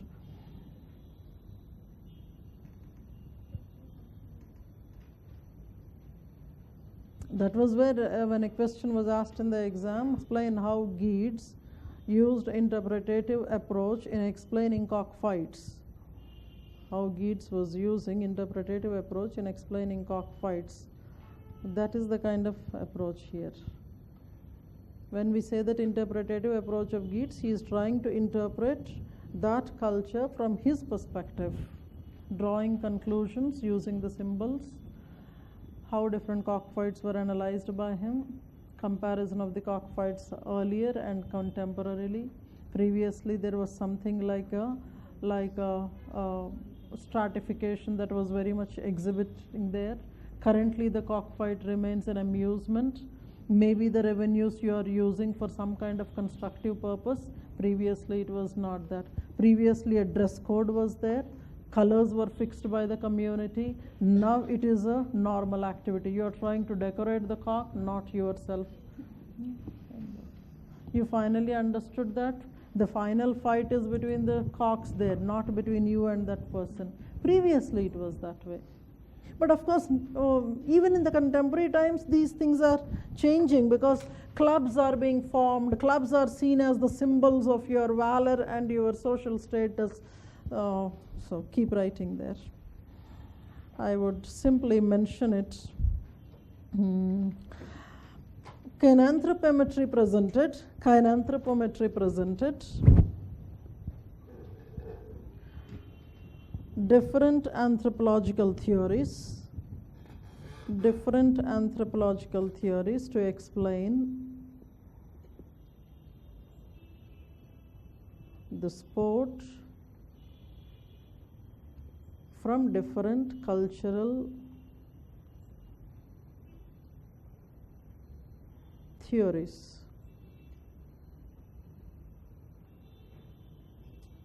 These theories arrange not simply the evolution of anthropological theory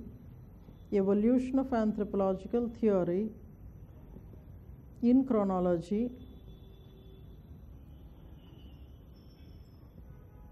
they also explain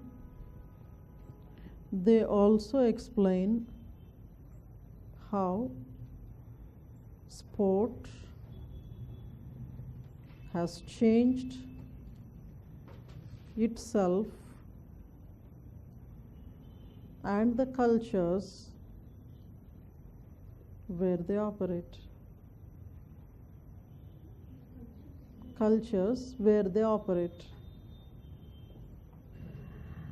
There is this topic, nutritional anthropology, which is another subtopic in applied anthropology. There are 3-4 things that we will have to look at here. See, it basically talks about, number one, how nutrition is influenced by culture. It's as simple as why we eat what we eat. That's what I have written in that article there. Why we eat what we eat. We don't eat anything to survive. We eat only specific things. It is not simply to survive. It is not simply to physically live. It is to live in our culture. Our earliest classes on commensality, they talk about this. At one point of time, food preparation was nothing less than a ritual act. Ritual, I am speaking in terms of a constructive thing. It's not the kind of a loose word that we were using. Like, anthropology class has become a ritual for me. There is a negative tone there. There was a point of time when food preparation and food consumption was not less than a ritual. It was a sacred act. The way your mother, your grandmother used to prepare the food. They wouldn't go into the kitchen with chappal. Now you don't mind running in with the mud-filled shoes. And then you don't even mind eating without cleaning your hands and feet. And when we ask them to clean their feet before eating, haath se to khana hai, pair se thodi na khana hai. And they have their own explanations. Previously, people used to clean their feet because they used to sit down to eat. And plate was there just adjacent to your feet. So you don't want the dirt to enter, and hence nabi to kya hai? You're standing and eating. The funny thing is you're running and eating, standing and eating. आप table पे बैठ के खाओ फिर भी ठीक है. People are in a hurry. अब इतना बैठने का भी टाइम नहीं है खाने के लिए. You're running and eating. Basically, the idea of eating was to fulfill all your 5 senses. It has to be first appealing to your eye. So when you cook, first you look at whether it is appealing or not. If it is not appealing to the eye, you don't want to. And then the second thing is it should be appealing to your smell. अब ऐसा नहीं कि plastic का smell आ रहा है और आप खा रहे हो. It should be appealing to the hand also, if at all you would want to touch it and have. And then to your tongue, and then finally to your, this comes final. For most of us, this is first. Rest of the senses, God knows. So why we eat what we eat? Cultural aspects there. This is one, sir, why we eat what we eat. Second thing is nutritional disorders that you will be reading from there. Thirdly, the discipline actually studies evolution of food practices with the evolution of economic systems. These are the three things. I will say it again to you. One is cultural aspect of eating. Secondly, nutritional disorders. Third one is evolution of food consumption with evolution of economic subsistence. This is the content of nutritional anthropology. We will be formally writing down, but then I thought I would show you one picture, very beautiful one that I love. This actually talks about the secrecy of food consumption. Give me a minute of time, I'll show you. Very popular picture.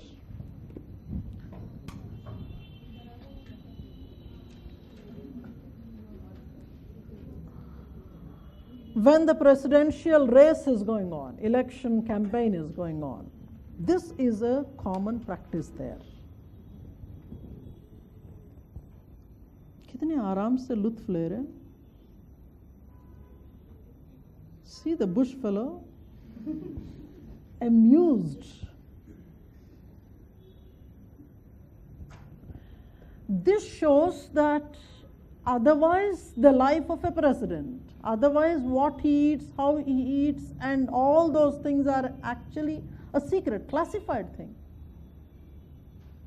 When it comes to a campaign, they make it a point, they eat in public. It is in a way to establish a contact with the people, to show to them that, see, what you eat and what I eat and how I live and you live may not be different. We are one and the same. It is actually a demonstration of equality. Even our political leaders do this now. Ever since independence, we have been doing that. How much ever different your lifestyle is, you would want to eat with the so-called numerically important lower castes in order to demonstrate that I am there with you. Later you go home and do whatever. No, you vomit or you take the medicine or you clean yourself a number of times. But then you do it because it is in a way to communicate, in a way to break the barrier of commensality. Eating with the people, eating what the others eat is in a way to break the commensality restrictions. And of course that lady, what is common is Coca-Cola there. I wanted to show you something else here. Look at that sentence. The destiny of nations depends on the manner in which they feed themselves.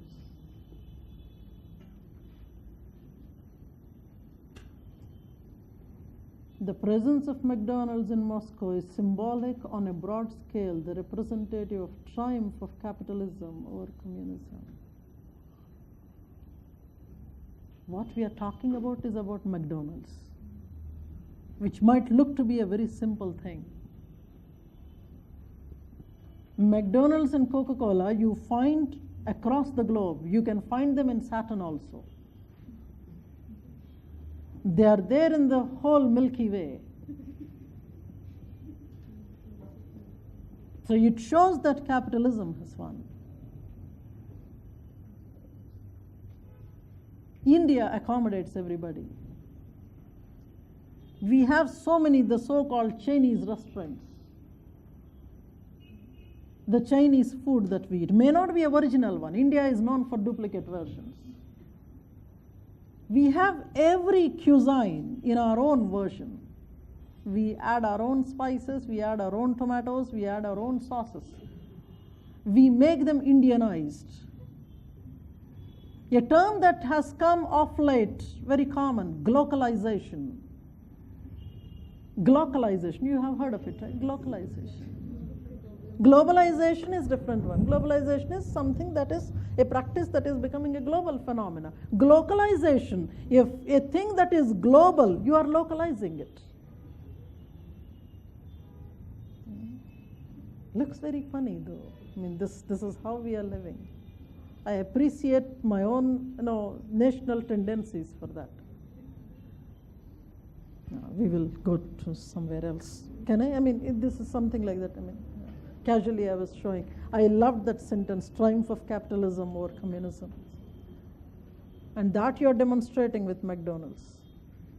That is the scope of nutritional studies in anthropology.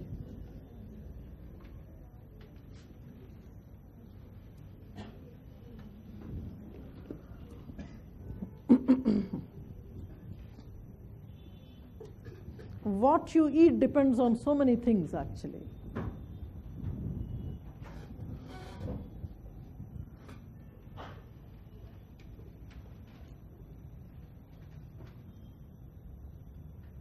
One problem our people from other parts of the country might be facing is the level of spice that we eat here.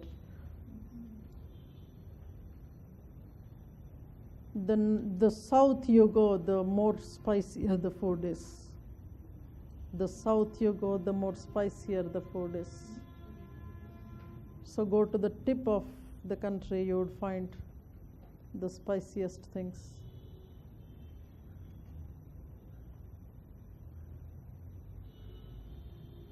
Some of our regions, make the sweetest kind of spicy foods. It's like describing that race, chocolate brown with golden tinge.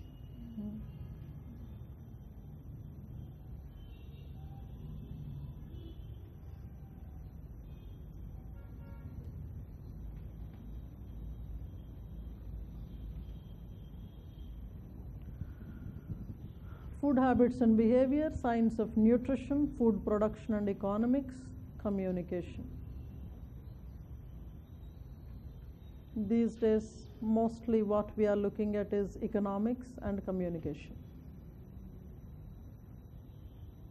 We are not really bothered about nutrition, food science, etc. So if at all somebody who wants to study nutritional anthropology as their special dissertation, those are all the combinations that you will have to take into account.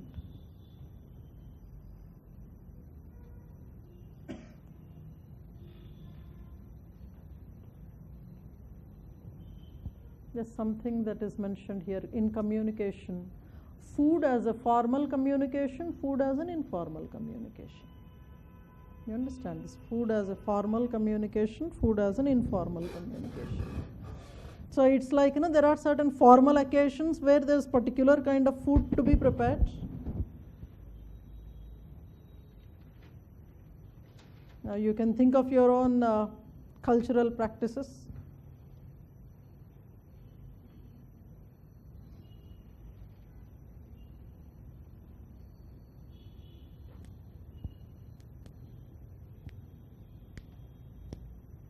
This picture you write down. There is something else that I will share with you, because by that time you draw that, your next class will be over. So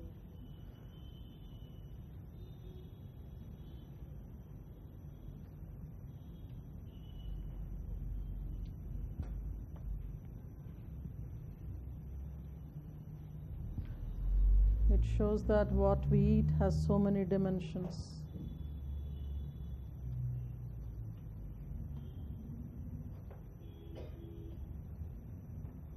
In your growing up process at different points of time, your elders at home must have suggested different kinds of foods, which gradually you left away. That's a different thing.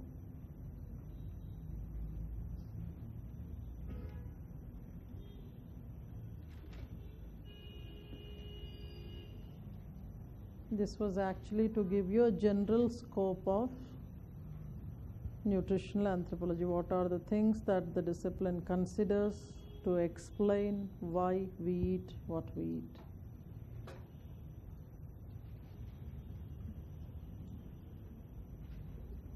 So I was talking about this formal food. When you go to the formal dinners, formal official dinners, etc., you have the particular sequence. So there has to be a starter, there has to be a main course, there has to be something else. Most of us would be waiting for the dessert to come. That is a main course for us. You can't change the sequence. You should not change the sequence. I really love those. I mentioned this one time. In Nat Geo, there is this program, Big Kitchens. Did you watch? Big Kitchens, like Langarwala, ya fir Tirupati Laddu, and then huge, massive ones. And then there's some mission there, Radha Swami Satsang, I don't know. ISKCON wala. So various such events from India, from across the world, they try to show how meticulously you should be planning these things. Marvelous events, huge ones. Just imagine you at your house preparing for a dinner for 10 people. You suffer the next month, the whole month, announcing to the rest of the world that, see, I have prepared for 10 people. Things are changing these days. You can't expect the female to do so much. दोनों के लिए पका ले ही बड़ी बात हो गई.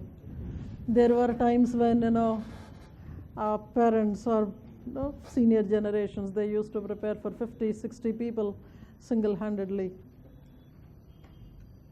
That is one of the very accepted definitions. Haviland defines physical anthropology as that field of physical anthropology that includes the study of living and fossil non-human primates, human evolution, human genetics, and physical variability. Along with this, he gives the definition of nutritional anthropology. We'll talk about that. For undergraduates, Haviland is a popularly recommended book. This is the definition of physical anthropology. We would also parallelly take his nutritional anthropology definitions.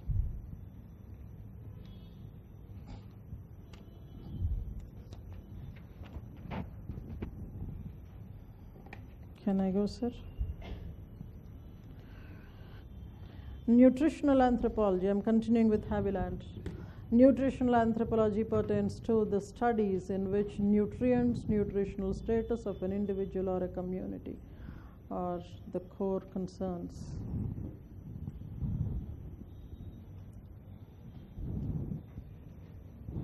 Keep writing, sir. The scope of nutritional anthropology includes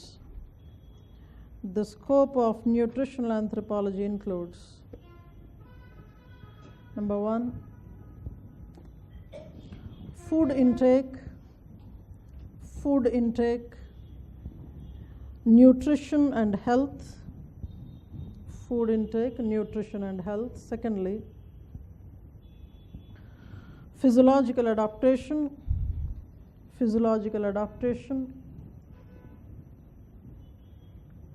and population genetics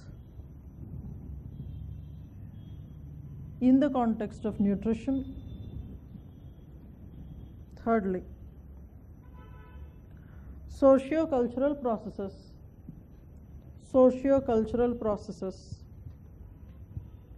associated with nutrition. Fourthly, disease and social nutritional practices.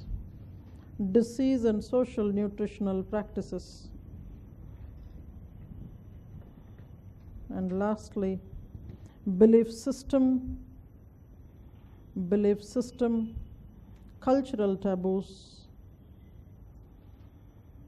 that have an effect on the nutritional status. Right in the next paragraph. Nutritional studies in biological anthropology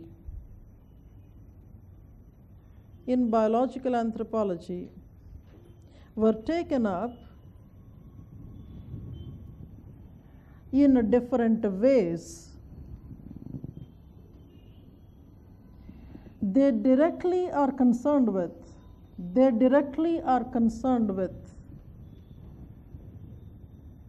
how nutritional factors affect human populations, biology, and ecology. For most of the nutritional anthropologists,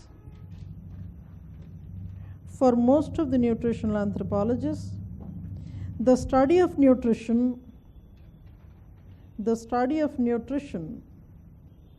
is a biocultural issue.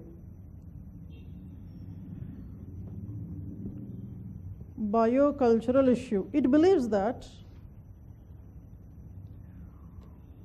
what people eat, how, when, and where they eat is influenced by social, economic,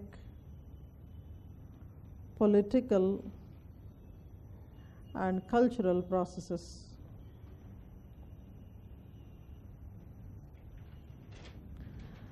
Contemporary nutritional anthropology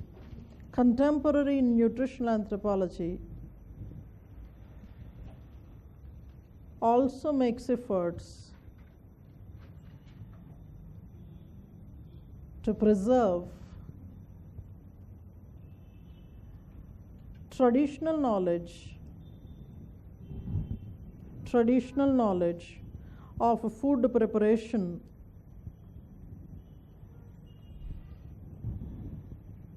and analyzes dietary changes among indigenous people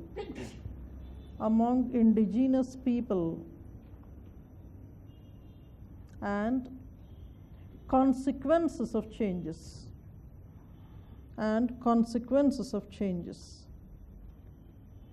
Sir, there are a couple of pictures. You need not have to draw now. Just show them here so that back home you can find time and this is one which talks about what are the various factors responsible and resulting in malnutrition. There is something else, life cycle and malnutrition or undernutrition. This picture has female centeredness. This is in general about malnutrition. You can divide it into several sub pictures so that you can take it to the exam in that way, but I thought a big picture should be given to you. आप आराम से घर पर देखकर समझकर कर सकते हो. Let me give you one small picture, then several case studies we can do later. Sir, have a look at this. This you take, we will be continuing it later. Actually, there's a flow of things. I could not accommodate in one. This picture actually tells you how the food availability and food consumption changed as one is moving from hunting societies to industrial societies. 3 stages I have given here. In hunting societies, it is believed that there is no scarcity of food, there is no nutritional stress, but as you are going to the horticultural societies, more crops are being grown, but intensive agriculture, there is monoculture. So you see the emergence of nutritional stress there. The more you are producing, the stressful you are. When you are having little, things were happy, started to have more. So it's as simple as be contented with one, don't look for more. But in hunting gathering, there was no guarantee of getting food. No, there was a guarantee. Guarantee of hunt was not there, but substitutes were there. The idea was that is hunting and gathering. Hunting is a male's job, which is unpredictable. Gathering was a female's job, that was predictable. We are talking about those times when there was plenty available there. But as you were expanding, you were growing, you were evolving, you were growing in numbers, you are creating a problem to them. So we are not looking at contemporary hunter-gatherers. Those were the nascent fellows. Can I go to the next one? Ma'am, as per yesterday's discussion, that was contemporary, nature will take care of numbers if they are hunter-gatherers. Contemporary or in general we talk about? I mean, I just linked that lecture to this one. Context क्या था? हाँ, that was like when unintervention was there. When there was no unintervention, as numbers were growing, nature would take care. Maybe it would reduce the numbers to whatever. With civilization, increasing population, its density, and then whatever you are producing, there are shortages. I have written something there in star mark. Cultural responses in the sense that you were trying to interfere, government is trying to intervene. There are cultural mechanisms coming up so that whatever you are producing more should reach the needy. So civilizations are the places where you find inequalities emerging, the haves and have-nots. By the time industrialization comes, there is more of production, more of famines, more of disorder.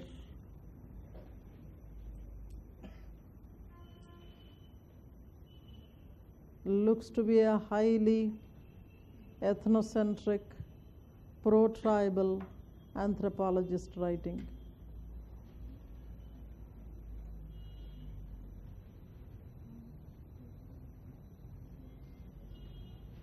Don't miss your tomorrow's class, because several things will be included there, like personal identification and scope of forensic anthropology. Forensic is a big time question actually. Too many small issues are presented there. And then fingerprints also. Maybe we will read your palm also tomorrow. We'll see. Palm signs. And we'll see where is the affluence line, where is the health line, what is a forensic anthropologist doing. And, finish your planner. I think what is left out here would take about half an hour of writing, and then we will continue with your forensic.